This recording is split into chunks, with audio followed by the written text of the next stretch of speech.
రాష్ట్రంలో ప్రతి పేద కుటుంబానికి సొంతింటి కల సాకారం చేసేందుకు తలపెట్టిన గృహ నిర్మాణ ప్రాజెక్టులను త్వరితగతిన పూర్తి చేసేలా చర్యలు తీసుకోవాలని సీఎం ఆదేశించారు. వచ్చే మార్చి నాటికి 10 లక్షల ఇళ్ల నిర్మాణం పూర్తి కావాలనే లక్ష్యాన్ని నిర్దేశించారు. వీటిలో 3 లక్షల ఇళ్లకు వచ్చే నెలలో గృహ ప్రవేశాలు జరగాలని స్పష్టం చేశారు.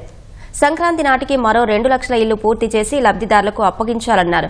ప్రస్తుతం చేపట్టిన ప్రాజెక్టులను ఏ, బి, సి కేటగిరీలుగా విభజించి నిర్మాణం చేపట్టాలని సూచించారు. అమరావతి సచివాలయంలో ముఖ్యమంత్రి చంద్రబాబు గృహ నిర్మాణ శాఖపై ఉన్నత స్థాయి సమీక్ష నిర్వహించారు.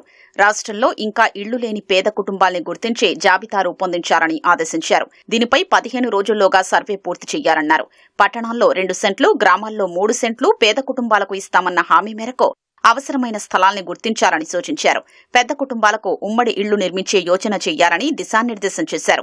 ఎన్టీఆర్ హౌసింగ్ పూర్తి చేసేందుకు విడతల వారీగా నిధులు ఇవ్వాలని నిర్ణయించారు. పీఎంఏవై అర్బన్ కింద ఇళ్లు మంజూరైనప్పటికీ 1,84,510 మంది లబ్ధిదారులు ఇంకా గృహ నిర్మాణం చేపట్టలేదని అధికారులు ముఖ్యమంత్రికి వివరించారు. కూటమి ప్రభుత్వం వచ్చిన తర్వాత ఇప్పటి వరకు హౌసింగ్ డిపార్ట్మెంట్ లో 2.81 lakhs హౌసెస్ కంప్లీట్ చేయడం జరిగింది. సెప్టెంబర్ 15th కల్లా 3 లక్షలు పూర్తి చేసి ముఖ్యమంత్రి గారి చేతుల మీదుగా వీటన్నిటిని కూడా ఇనాగ్రేట్ చేసే కార్యక్రమాన్ని చేయాలని చెప్పేసి కూడా నిర్ణయించడం జరిగిందని చెప్పేసి మనం చేస్తాం. మరో 2 లక్షలు ఇల్లుని సంక్రాంతి కల్లా హ్యాండ్ ఓవర్ చేయాలని చెప్పేసి కూడా నిర్ణయించడం జరిగింది. మిగిలిన 5 లక్షల ఇల్లు మరి 2వ సంవత్సరం పూర్తి అయ్యే లోపల కంప్లీట్ చేయాలని చెప్పేసి కూడా నిర్ణయించడం జరిగింది. 15 రోజుల్లో ఇంకా ఎంతమందికి ఇల్లు కావాలనే విషయం మీద సర్వే చేయడం కూడా జరుగుతుందని చెప్పేసి మనం చేస్తాం. గత తెలుగుదేశం ప్రభుత్వ హయాంలో ఎంతో ప్రతిష్టాత్మకంగా నిర్మించిన టిడ్కో ఇళ్లను వైసీపీ నాశనం చేసిందని పట్టణాభివృద్ది శాఖ మంత్రి నారాయణ మండిపడ్డారు.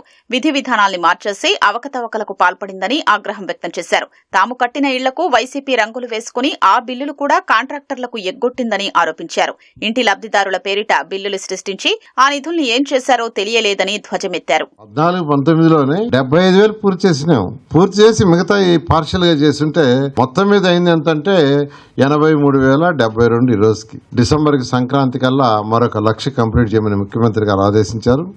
ఆ విధంగా ఈరోజు ఈ యొక్క మున్సిపల్ శాఖ టిడ్కో యాక్చువల్గా పోతుంది. మిగిలినవి కూడా మార్చి 31st కంప్లీట్ చేసేటట్టుగా ఈ ప్రాజెక్టు ఏదైతే 2,61,000కి గత ప్రభుత్వం కుదించిందో అవి ఫస్ట్ కంప్లీట్ చేసి ప్రజలకి ఇవ్వాలని చెప్పారు. దాని మీద యాక్చువల్గా యాక్షన్ తీసుకుని ఖచ్చితంగా దీని ప్రకారంగా చేస్తామని మీ అందరికీ తెలియజేస్తున్నాను. Thank you.